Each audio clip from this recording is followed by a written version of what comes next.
Good.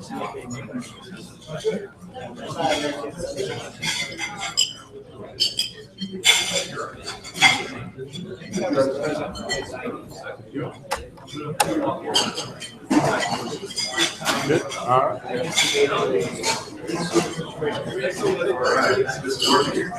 Hey, welcome. Good afternoon. How's everybody today?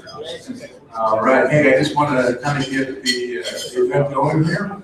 And so I'd like to introduce Greg Forsythe. Just a little bit of background on Greg. So he's the founder of Revelation Investments Research, which is a boutique equity research firm specializing in creating downside risk avoidance tools for institutional investors. Prior to his work at Revelation, he served as Schwab's director of global equity research, where his team created and supported the Schwab equity ratings used for buy, hold, sell advice for Schwab's clients.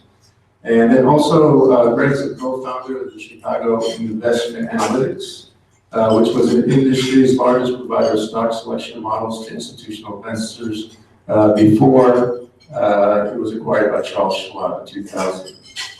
So with that, I would like to present to you Greg Forsythe, who will be presenting the case for a risk-first approach to stock selection. And lastly, if anyone's interested in having a copy of the slide deck, if you could present your business card to Greg after the talk, and he'll be gladly happy to provide it to you. All right, with that, I give you Greg Forsythe. Thank you.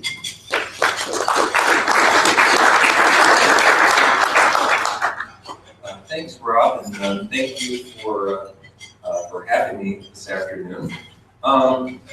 Just as a way of getting started, so I can kind of get a feel for my audience here, how many of you are equity analysts or portfolio managers or primarily work for firms who do those things? So you are the focus, the target audience of this talk, but I will say that I believe that a lot of the principles that I talk about will transfer to other areas if you're doing asset allocation or fixed income or whatever. So I hope everybody can get something out of this. Despite the name of the presentation, it's not this is not a speech. This is really I guess an educational presentation. I'm hoping that you leave here with something, not just with a bunch of body opinions, but leave here with some facts that you can produce, some actionable ideas and so forth. I like to work informally, so you can ask me questions along the way if you like. If you get a little off track, we can save some more for the end. But and as Rob said, if you want the slides, I'd be happy to make them available. A lot of them, the slides are kind of dense. And so there might be something that might be a nice takeaway. So with that, let's go ahead and get started. So I'd like to start by asking a question. Is now the time for a change in your research approach? I'm talking about the research that you do primarily on individual equities. And I'd like to kind of set the table a little bit by saying that I think the answer to that question is yes. We know that active management is continuing to kind of lose its appeal to investors. There's lots of money flowing toward passive investing, smart beta, and other kinds of things. And the reason is that performance really hasn't been good enough to justify its fees. Another reason to think about a change in approach is that the game itself has changed, and the methods that people have been using aren't as effective as they used to be. Traditional stock selection research still is focused largely on earnings, but the earnings expectation game, I think, is really entrenched. Everybody plays it. The companies play it, the analysts play it, the money managers play it, and this idea that I can make money by anticipating surprises, whether I'm not talking about quarterly surprises, but in a sense being smarter than the consensus, that's a tough game to play. Quantitative models, which once were novel earlier in my career, they've become pretty commonplace these days. And many of these stock pricing anomalies are well known, or if you consider them risk premiums, you can buy them for low price through smart beta strategies and so forth. Modern portfolio theory is totally accepted now, and everybody tends to profile their portfolios and look at portfolio at the risk level, which is theoretically the right thing to do. But it might be leaving some money on the table. I'll listen. Finally, I think investors and the clients and the overseers, the agents, are all becoming increasingly short-term oriented and risk averse.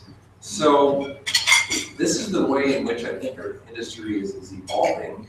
And so you might ask yourself, how might an active equity manager, somebody who's trying to beat benchmarks, how might they evolve in response to these trends and maybe even take advantage of the trends?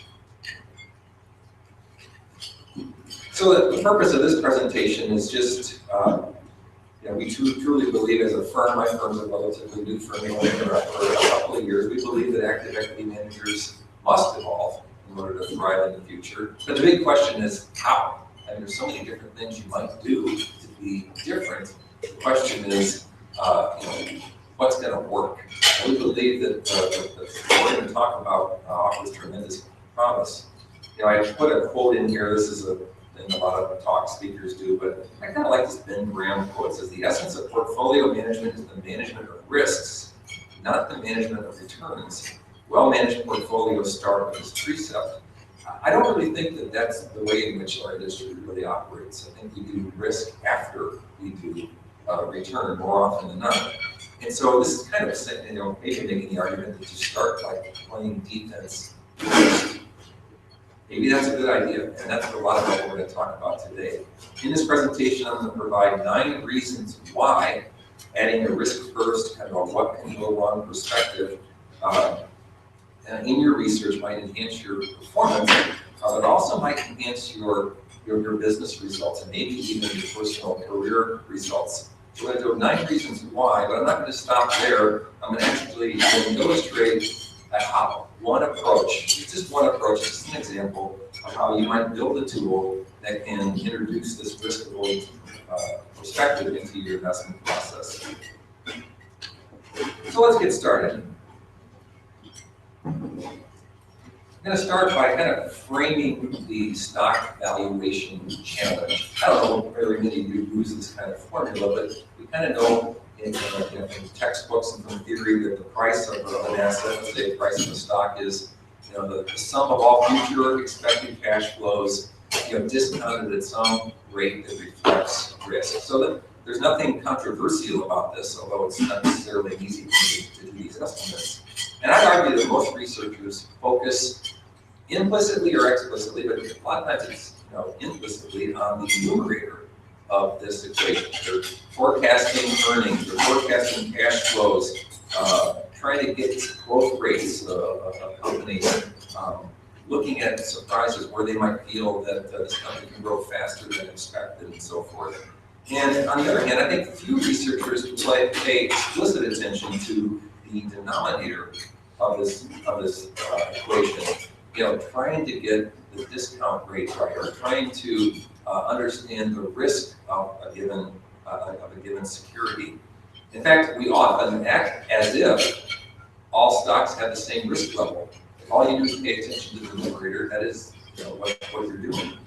But if you think about it, look at this equation. What it says is that changes in risk perception move stock prices just as much as changes in growth expectations. Now, sometimes these things can be tied together, but the point is a 10% increase in growth expectations is a 10% increase in fair value. But a 10% decrease in risk perception would do the exact same thing. So both of these things are extremely important, but most people are paying more attention to the numerator than the denominator. So I'll ask the question, should a risk-first approach to stock selection be beneficial? And I'll answer it ahead of time. Yes, and hopefully by the end of the presentation, you will agree with me. So I'm going to start by why. Why might you consider a risk-first approach to stock selection? I'm going to share 9 different reasons. Number 1, most stocks underperform. This is kind of creative destruction of work, success attracts competition, and so forth. There's lots of different reasons for this case to be, but the actual numbers are kind of surprising. So I'll just talk about this first one. There was a JP Morgan study of Russell 3000 members from 1980 to 2014. So over this period of time, I believe the Russell 3000 index appreciated at a 14% annual rate. Yet through this period of time, 64% of individual stocks underperformed the index, 40% of the stocks had negative absolute returns, not relative returns, absolute returns. And 40% of all stocks experienced what they define as catastrophic losses, which is a 70% drop from peak price with no recovery above 60% below peak price. So what this is saying is in a period of time, in a broad market index, that while that index calculated and so forth, right, appreciated 14% annually, that a huge proportion of the members did not participate. And this is common for almost any time period and so forth. So in other words, there's lots of losers out there. And so you might look at that and say, well, Greg, that doesn't argue for anything other than I should be working really hard to try to find a few big winners. True, and that's what most people do. But it's not easy to do. In fact, it's actually easier and just as productive to try to avoid some of the losers, because it's just a different way to do things. So I will argue certainly if you can avoid some of these losers, clearly you can improve your performance. A second reason for considering a risk-first approach is just the aspect of return volatility. So this is a little bit of mathematics, and we all know the example, like if a stock loses 10% one period and gains 10% the next period, that its average return is 0, but its compounded return is actually negative, right? So that's the difference between average returns and geometric returns. And you can look at, relate them into the form of this equation. That's called volatility drag. It just basically says that geometric returns are less than average returns according to variability in returns through time. So I kind of put together just a hypothetical chart here, and what's showing you is 4 different investments with a 10% average return, and they differ simply by the standard deviation of return through time, from 22% down to 10%. So the stock market is typically thought of as being around 15%, at least the S&P 500, so somewhere in the middle there. And what you can see if you apply this equation is that the average return of all these 4 strategies, if you want to think of them that way, are the same, 10% a year, but the geometric return, the compound return, differs significantly. And of course, that compounds through time. So I kind of put up here a little growth of $1,000 over 20 years. There's a huge difference between the wealth that's accumulated in the low volatility investment versus the high volatility investment. So, for strategies with the same average return, lower volatility produces higher compound returns. And so my argument here is, again, for a risk-first approach, is that reducing return variability alone can increase your compounded returns. Third reason for considering a risk-first approach is it gets into the kind of behavioral area, and even professional investors are loss averse, not just risk averse, as theory would say. So, I'll just as an example, poll the audience. How many of you think it's more difficult to decide when to sell a stock than to when to buy a stock? I mean, it's pretty common if I ask that to an audience that more than half the people raise their hand. And that's really a reflection a little bit of loss aversity. We think in our minds when we sell something, we're usually thinking about what might I lose by making that decision. But loss aversion can trigger lots of different issues, but 2 really damaging behavioral issues are things like anchoring, where we look at the price we paid for something as an input into our decision whether to hold or not, forgetting the fact that the market doesn't care what you paid for, it doesn't care whether you have a gain or loss, and therefore it's an irrelevant factor, but loss aversion makes us think it's relevant to taxes aside. Another thing is the disposition effects, pretty well documented that these people have, including professionals, this is just a retail thing, that investors have a tendency to sell winners too soon and hold on to losers too long. All of this is because they're loss averse. They want to make sure their winners don't turn into losers, and they hope their losers turn into winners. So in Investing in lower risk stocks can reduce the probability of losses on individual positions and at the portfolio level as well, and thus it reduces the probability that loss aversion driven bad decision making might creep into what you're doing. Fourth reason is another example of loss aversion. It's a little different setting. Loss aversion can lead employers and clients to make ill-timed business decisions that are damaging to you and or your firm. So, just think of riskier strategies, by chance alone, in fact, they just fluctuate more, are more likely to produce larger short-term losses, which can, or have longer runs or deeper runs of underperformance, which can then take those outside people looking at you, what you're doing, and trigger loss aversion. Maybe they fire you at the bottom, and we've all experienced that kind of thing. Riskier strategies also tend to perform worse in down markets. And when people are losing money is when they become most loss averse, and again, more likely to make loss averse, emotional type decisions. So reducing your investment strategy risk and also especially in down markets, can reduce your business risk and maybe even your career risk. Fifth reason is thinking kind of back to that fair value equation, that numerator in future cash flows and so forth. Research that focuses on stocks' growth potential can lead to excessive optimism or overconfidence, which again can trigger more behavioral, bad behavioral tendencies. For example, focusing on growth potential can lead you to the so-called lottery effect. It's a name for the tendency for us to focus on large payoffs, but not focus so much on the probability that actually occurs. They call it the lottery effect because that's how lottery tickets are sold, right? They pay off even though everybody knows it's a low probability gain. Representativeness bias, the tendency to see unwarranted familiarities, and this shows up in, I was reading an Economist article and the plane out here was talking about Uber, saying that venture capitalists are all over Uber, in part because they want to make sure they don't miss another Facebook, and so they're kind of, those kind of things work their way in. Other things, when you're focused, this isn't necessarily just on the numerator, but confirmation bias, we tend to make a decision and then look for reasons to support it as opposed to maybe discount reasons that are against it. The endowment effect is, when you own something, you tend to put more value on it than someone who doesn't own it. So the takeaway here really is just, I'm trying to make the argument that the greater focus on what can go wrong, can add some new perspective and help prevent you from overvaluing upside potential. A sixth reason to consider risk-first stock selection is simply, again, back to that numerator, forecasting earnings levels and growth rates is extremely difficult and largely ineffective.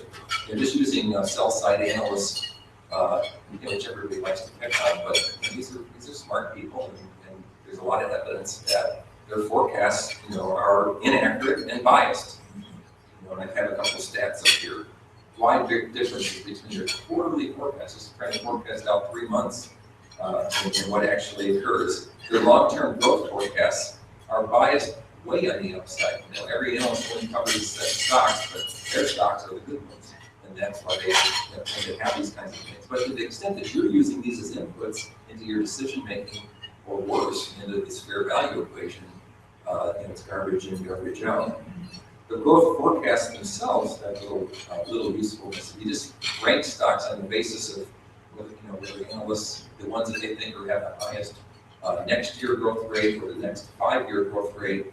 If you bought those stocks in a commission-free world and just held them roll over that portfolio, you would underperform by 200 or 300 basis points a year historically. So the takeaway here is just focusing on that numerator of the fair value equation, especially in the notion of trying to forecast earnings and growth rates, is a challenging approach to finding mispriced stocks.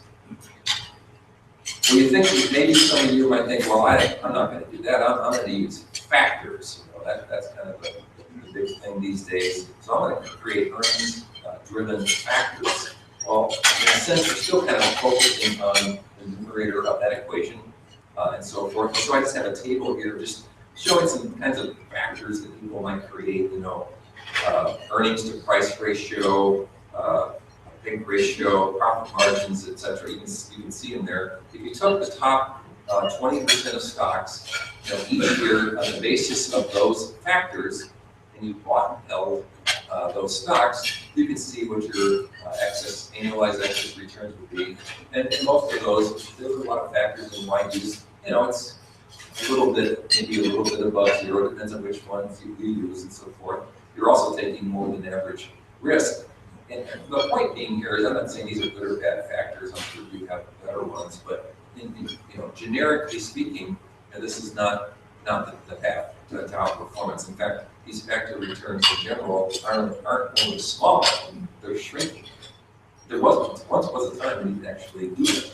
So my point here then is that the earnings-related metrics, and I think because they're earnings are highly visible, people are paying a lot of attention to them, they're just insufficient for finding mispriced stocks. By contrast, now let's move to the denominator. This chart actually just blows my mind, to tell you the truth.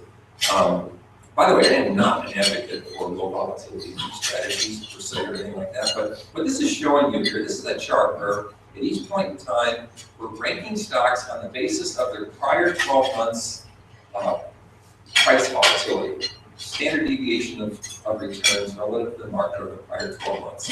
And what you're looking at here, the shaded areas, the green represents, at a ranking point in time, the green represents the subsequent 24-month excess returns for the low volatility quintile, the 20% of stocks with low volatility.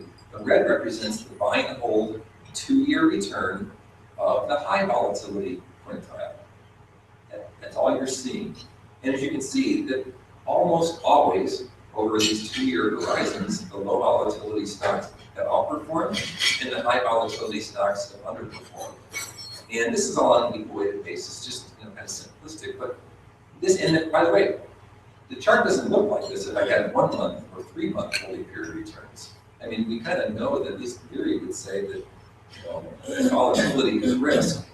Return and risk should be proportional, or at least correlated with one another. But over longer periods of time, it seems like the market doesn't get this price, and it looks like mispricing.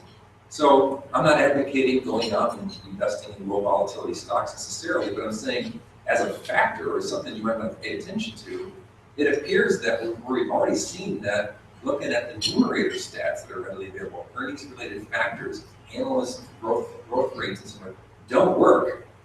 The simplest way to capture the denominator might be looking at volatility of a stock, and it has worked steadily through time. And I just think this is pretty amazing. And what it does, it just supports the argument I'm making that maybe there's some people are looking at the denominator, maybe there's actually they're leaving some money on the table. Right, what happens at one moment in time where there's one area where it's That is the last 2 years of the tech bubble. That is certainly one time. Any of you who lived through that knew that you want to buy high volatility stocks. And of course, you then saw the dramatic subsequent correction there. Excuse me, I'm not sure. I'm not able to understand why they are mirrored images. Almost look like they are mirrored images of each other. I'm not sure I'm quite understanding. mirrored. Yes, but they are mirrored images. And when you look at talking about the low volatility stocks in the green, Yes. high Yes. volatility stocks in the red, they seem to be all. Yeah, the question, the comment was, it almost looks like mirror images, and that's kind of the way a lot of times things like this look. I mean, you can take almost any variable, size or quality or PE or growth. If you're betting, in a sense, this is saying I'm betting on one thing and betting against the other. When high growth stocks outperform, low growth stocks usually are underperforming. If they invert and high growth stocks underperform, usually low growth stocks are outperforming. So you almost all factors have this mirror image thing. The takeaway here is there's no reversals. The low volatility stocks are almost always outperforming the high volatility stocks. That's the fascinating thing here. Okay. Last reason for risk-first approach to stock selection. This is kind of a wraps it up kind of thing, kind of argument, but if, as I'm arguing, many equity investors have a similar research focus, similar in the sense that they're looking for reasons to buy a stock, not so much looking for reasons to avoid one. They're forecasting EPS growth, not only uncertainty. They're actively participating in the quarterly EPS reporting game. They're managing portfolio risk, not paying as much attention to stock-specific risk. And they're constructing portfolios to match benchmark risk levels. In other words, tracking error type portfolios, thinking of risk as relative to a benchmark instead of an absolute type of metric. If many investors are doing this, and I'd argue that they are, you might wonder if opportunities are being created for users of a different approach.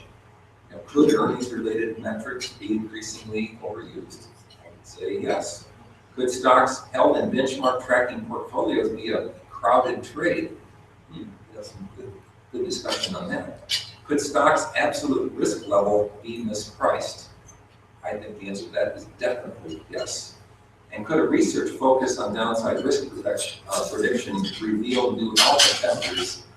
That's what my firm is all about, and we didn't know that going into our research, but we believe the answer to that question is also yes. So, to sum it all up, a risk-first research approach may enhance your returns and increase your strategy's differentiation with the marketplace. So it's not just an investment argument, there's some business rationale of doing this as well. So the next question, of course, is, okay, 9 reasons, we may not buy all of them, but 9 reasons for the case, risk-first approach might be at least intriguing. So the next question is, how do you do it? So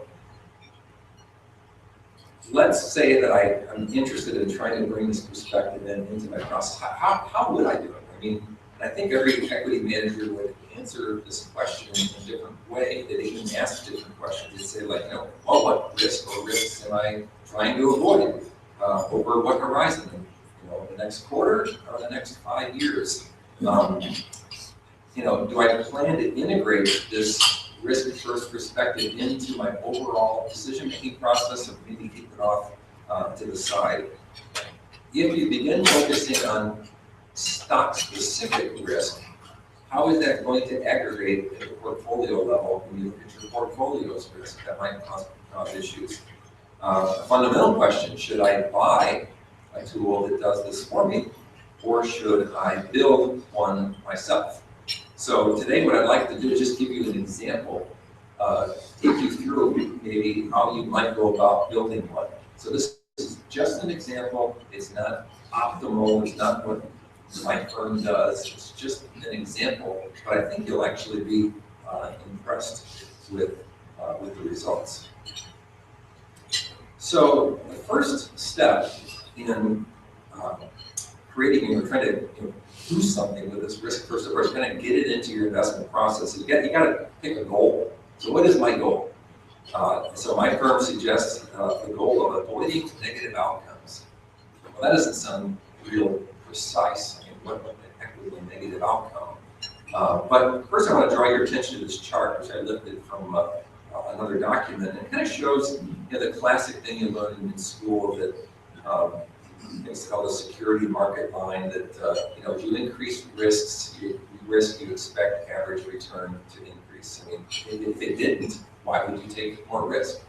But what's not put on the charts like this is these little kind of bell curves that are superimposed here.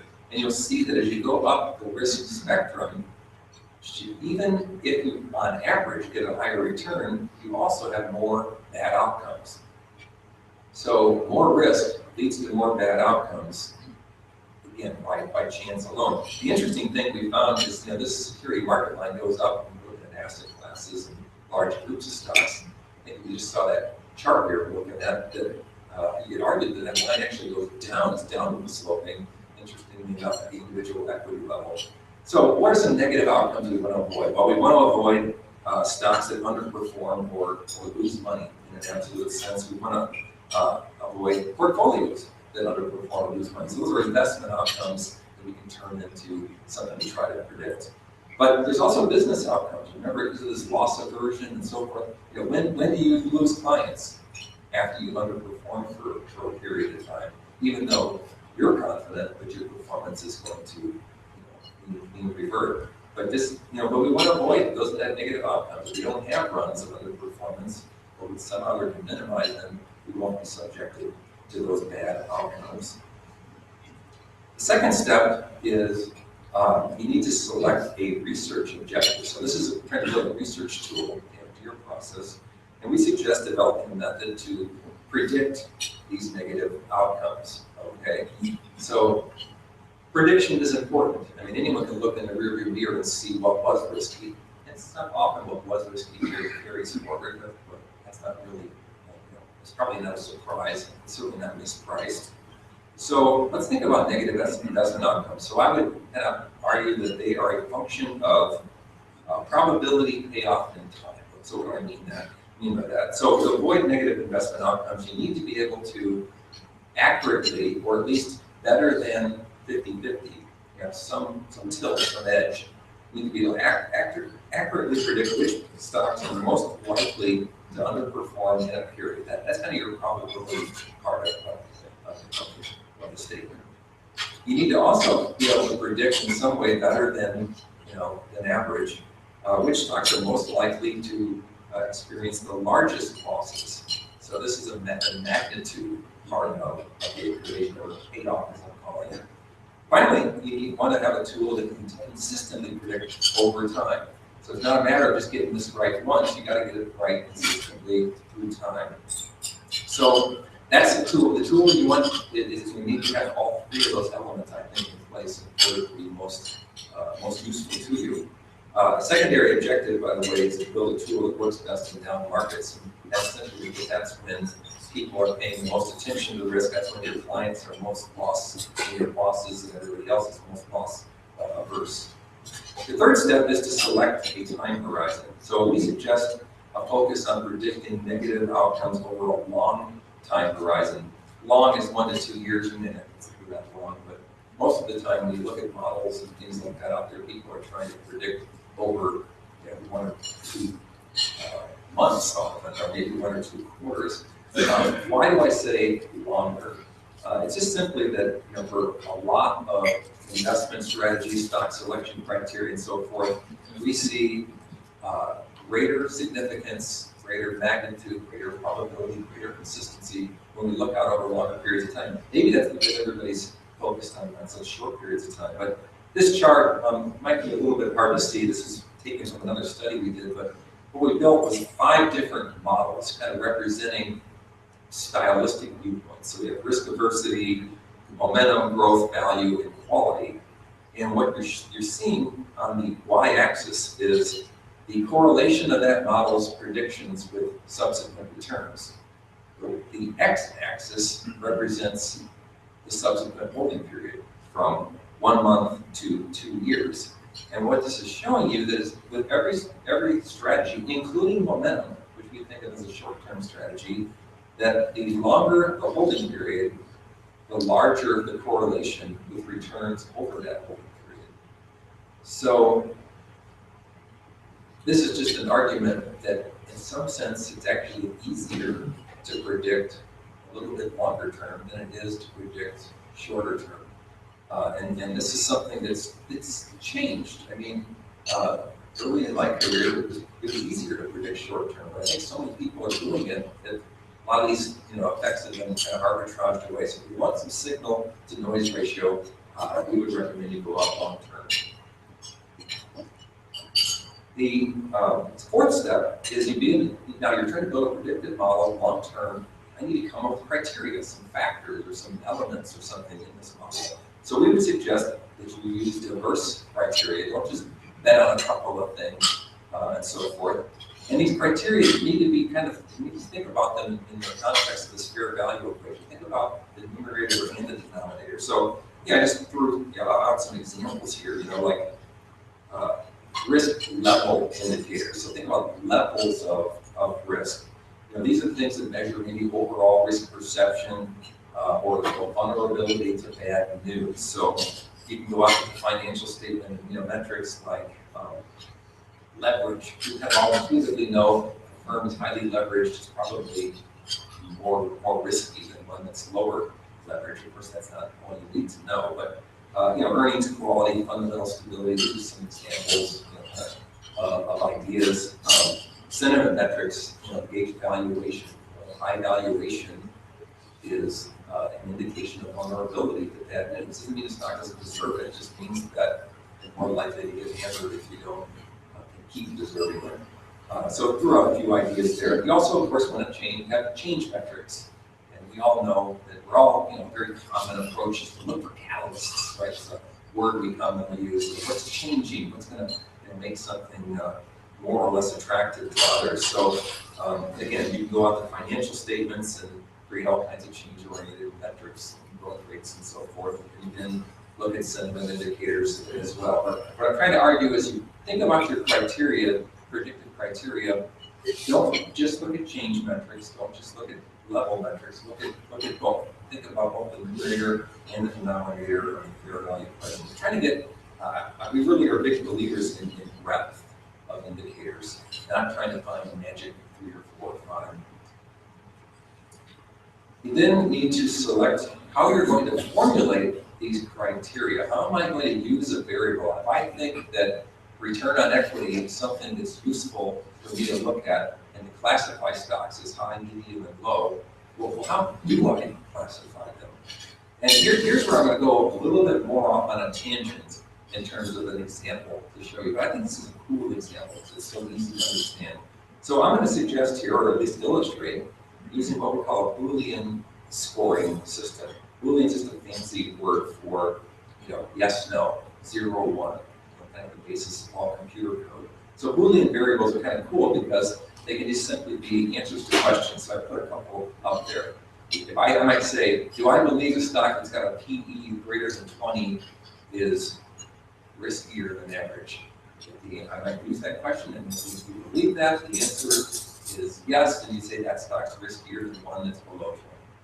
Simple as that. So Boolean variables have some really interesting qualities. Of course, they're totally intuitive, totally transparent. They're flexible. You can use new data items. Like you could say something like, we know companies that don't have that need to find benefit pension plans these days. But you might want to say, if they have one and if it's severely underfunded, that's a negative for that stock, risk-wise. You can do that in Boolean, but it's harder to rank stocks across the cross-section because maybe they have a pension plan.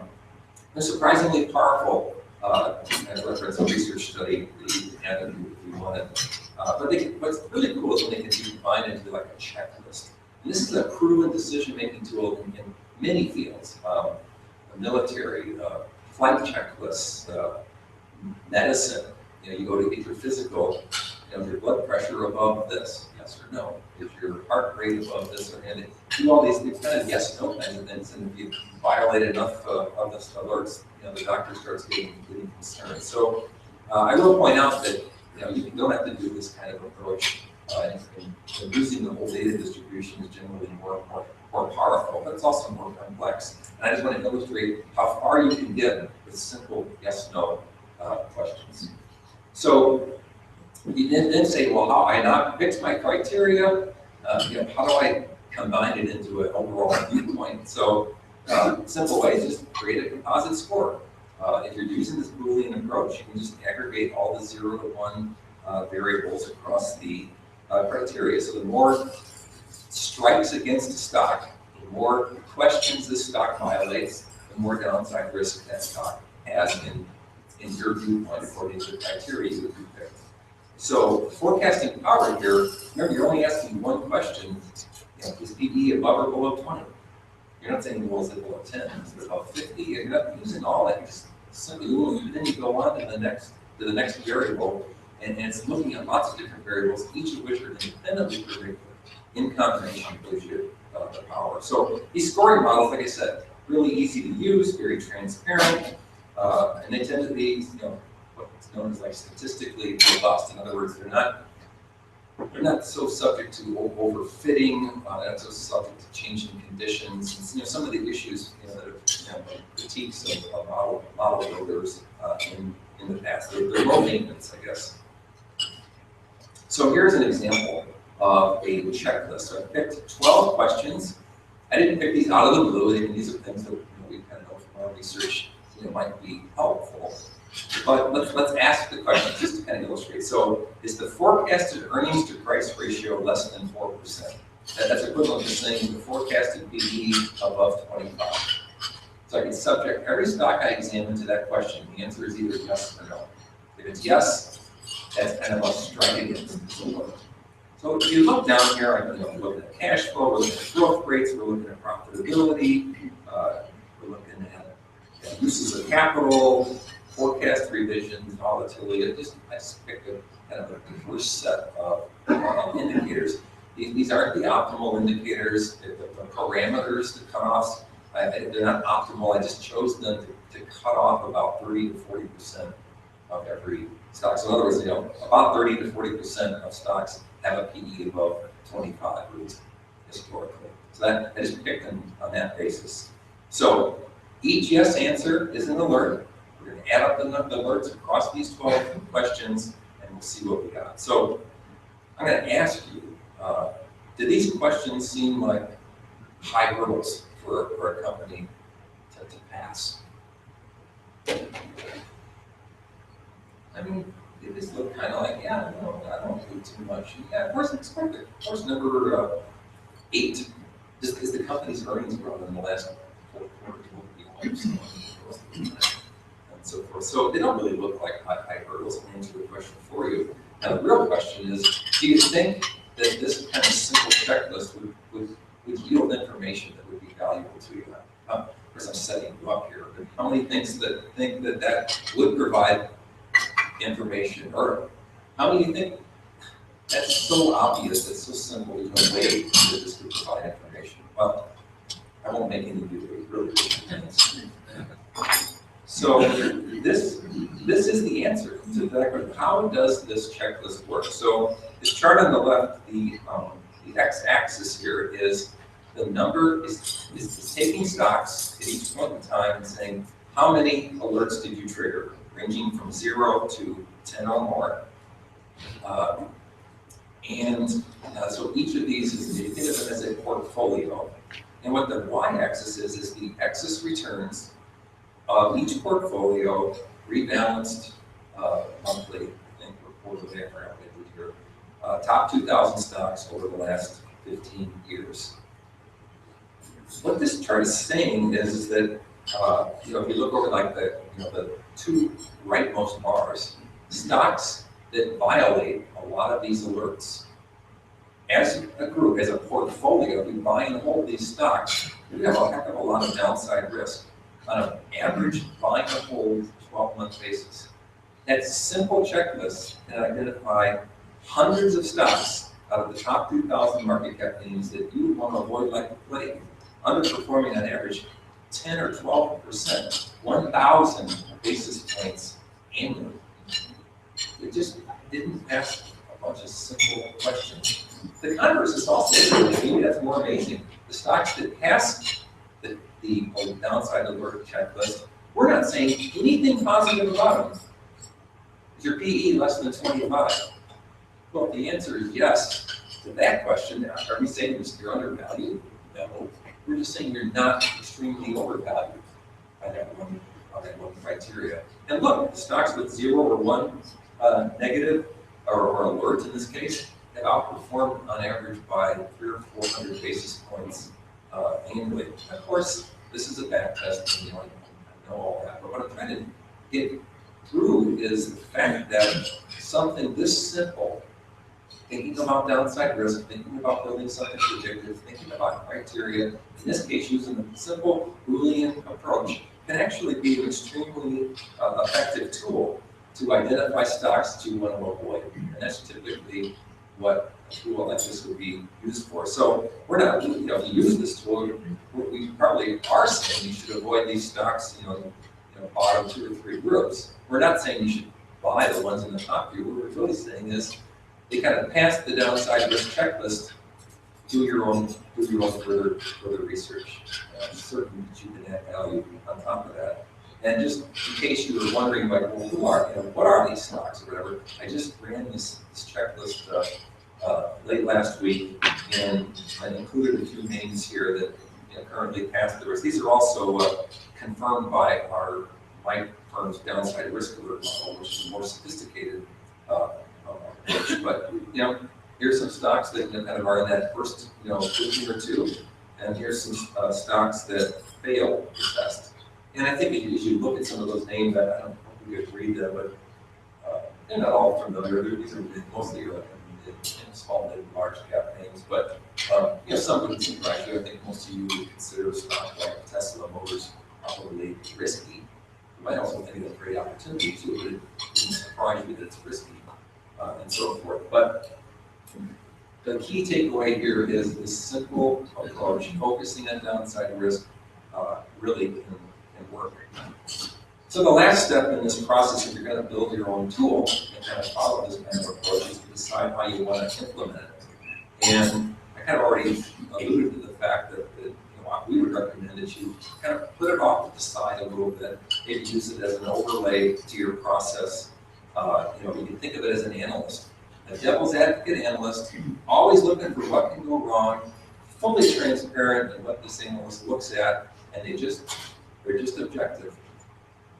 Pass, fail, or 9 alerts, 2 alerts, or whatever. But think of it as an analyst that you can use to highlight potential weak performers in your portfolio and alert you to what's being triggered. Is it valuation? Is it growth? Is it financials? Whatever you put into your criteria. You can use it to make veto decisions. We really want to buy Tesla. We think it has outstanding potential. Boom. Downside risk checklist says maybe not. You can use it to break ties. You can decide between Coke and Pepsi, like them both. Maybe it is different for this point of view. You can use it as a screening tool to eliminate risky stocks from your selection universe. You can use it to identify high return, low risk stocks for further research fundamentals or however you do it. You can use it as a self-discipline. Lots of different uses for a tool like this. But you also want to be careful that using this tool doesn't leave you with some kind of weird portfolio. I mean, if you eliminate every high growth, high valuation, high volatility stock, you're not left with a market portfolio. So you have to work through that. So all these indicators could be market relative, or industry relative, or sector relative, or whatever. So to wrap up, I hope that I've made the case that avoiding losers is just as important to equity portfolio performance as finding winners, and also made the case that changes in risk perception move stock prices just as much as changes in growth expectations. I hope I've also illustrated why and how a risk-first approach to stock selection could help your investment performance. Identify mispriced stocks. I mean, I honestly believe that misperceived risk is the biggest source of mispricing, not misperceived growth opportunities. People are looking at that. It helped you identify stocks that are most vulnerable to risk assessments. I mean, a lot of times these risky stocks go on and on and on and on until they don't, and you get into this asymmetric return distribution. That's why you want to avoid the big blow-ups. And also can help you avoid negative outcomes. Your not just your portfolios, but at the business level and even at your career level. So I'll close with an invitation. We talked about this issue. Question I asked earlier: should you buy or build downside risk perspective into your process? I showed you one way in which you could build an approach. You can also buy one. And you can talk to my firm about that. So I really do encourage you to take a look at our website and a couple of our tools. I think a lot of you grabbed it. And our downside risk alert tool is the one that's along this theme, but a much more sophisticated implementation.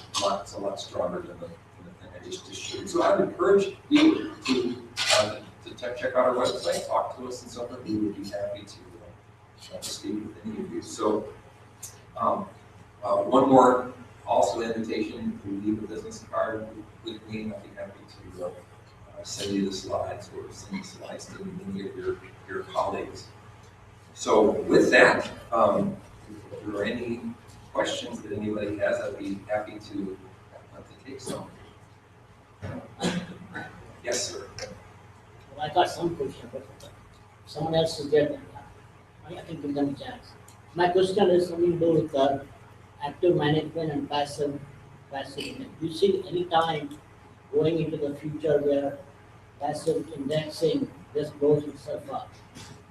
So the question was, we see a lot of money flowing into passive investments, especially the indexing and so forth. Do I see any point in time where somehow or other this self-destructs? I mean, that's not my expertise per se. I mean, maybe a way that would be closer to my expertise. Do I believe that indexing is causing pricing distortions in the cross-section of stocks? And I don't know that I can really say that I see that. Or we do know that when a stock is added to a big index, that it goes up. But that's nothing I can necessarily take advantage of, and it doesn't mean it's going to go back down either. So, so people that are smarter than me, and the fellow is a lot more probably could answer that question. But ultimately, prices. The reason why there's a lot of capacity for indexing is stock prices reflect the marginal decision maker. What makes a stock price go the next tick, up or down? It's the two people who just traded, not the 1,000 others that own the stock. So prices are set at the margin, and as long as there's at the margin, there's active investors, I would hope that prices don't get too far out of whack. So, I think active investing is under pressure.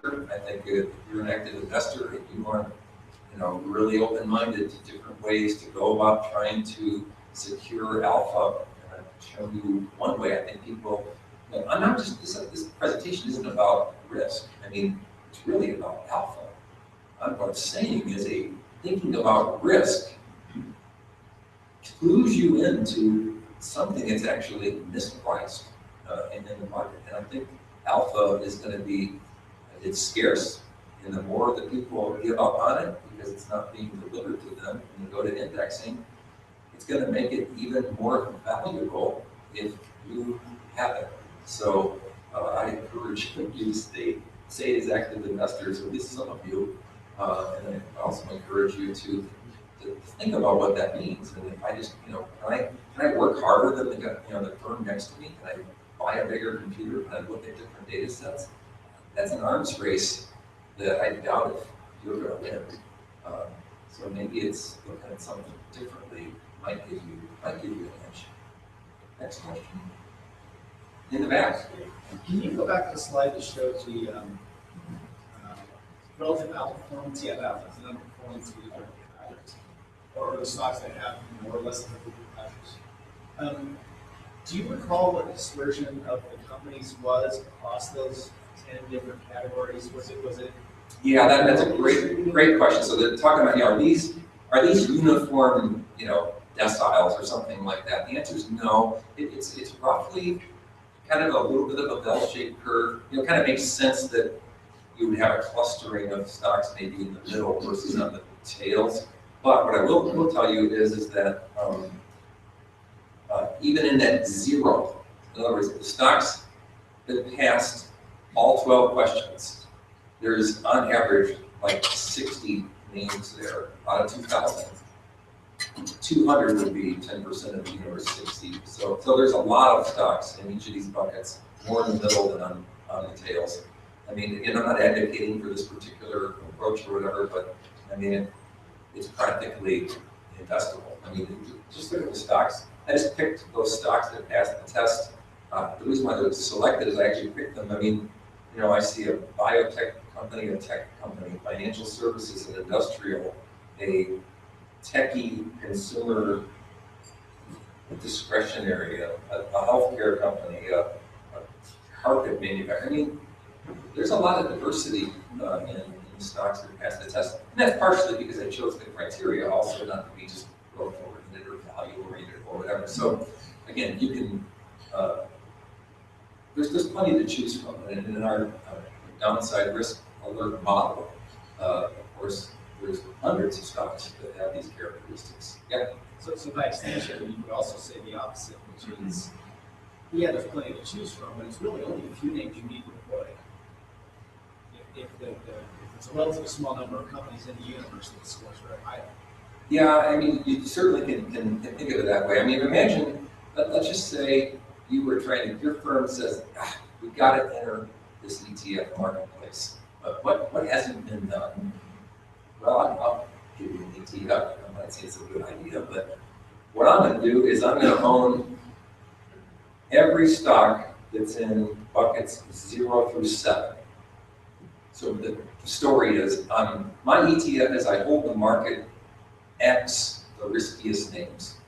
Cap weight them or however you want to weight them or whatever. You know, how would you do? Well, I think, you know, what you would end up doing is that ETF, which would hold, in this case, probably 1,200 names, historically, probably outperformed. Well, I would have outperformed.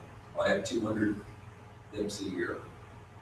Highly diversified, you know, kind of an interesting idea. So, yeah, I mean, I remember we talked on that, one of the early slides was talking about how the JP Morgan study that showed that, you know, more than half of all stocks, you know, underperform. I think we all kind of know that if we ever look at the data. You know, a few big winners outweighs, you know, stocks can go up more than 100%, they can't go down more than 100%. So over any big set of stocks, the mean return will always be higher than the median return. So that's just math. That's not investable. But what's amazing to me is how much over time, you know, index returns are dragged down by this huge minority of stocks that totally stink. We saw that. Of course, that means the other way around. They're also raised by the few, you know, Facebooks and Amazons and, you know, huge winners too. So you can look at that data and say, wow, I want to go after the winners.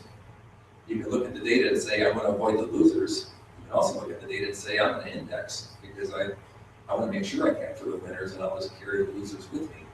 But that's up to you.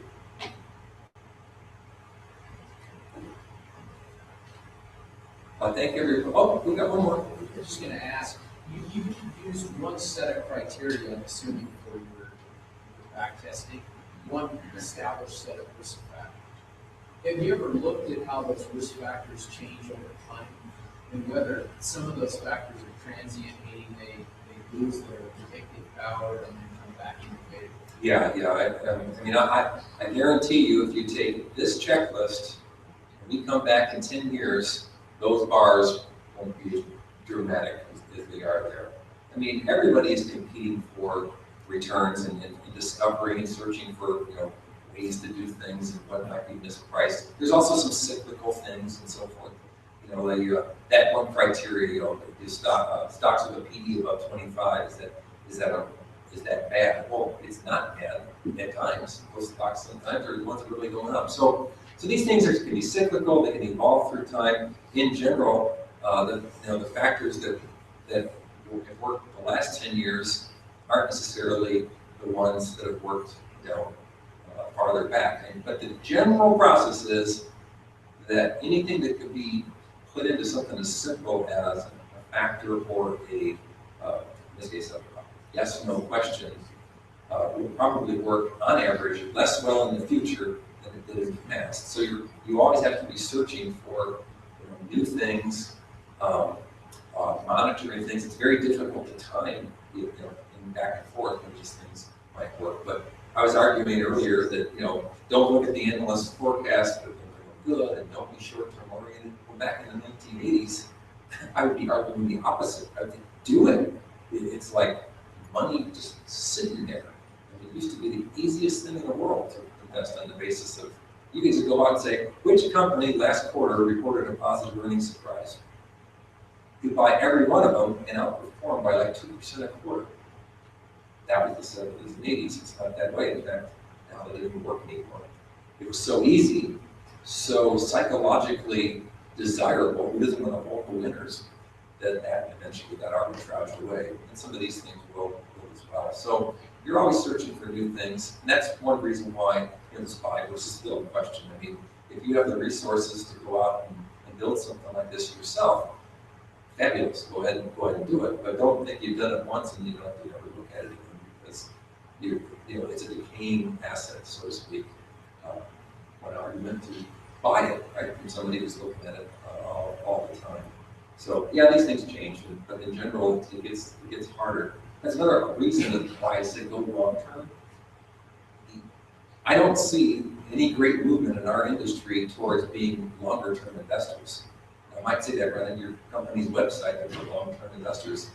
Yeah, that what it really means is you're in it for the long term, or you want to be long-term. You want to find the stocks that you can buy and hold for 10 years. But that's not really what you do in what you turn over rate, And so I don't see I don't see anyone, sitting around in their investment policy or their investment committee meetings saying, hey, let's start being longer term.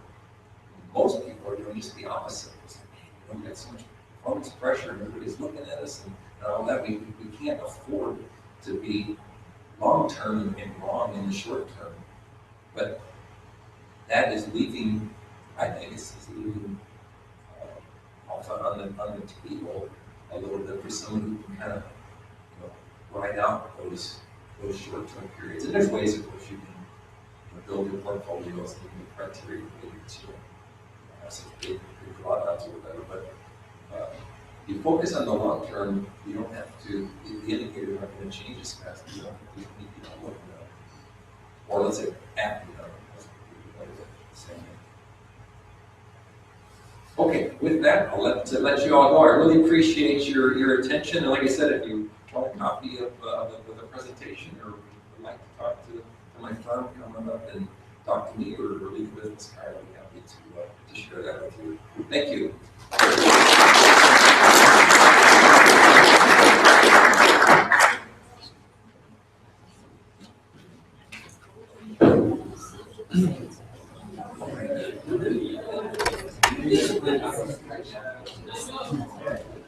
I'm worried.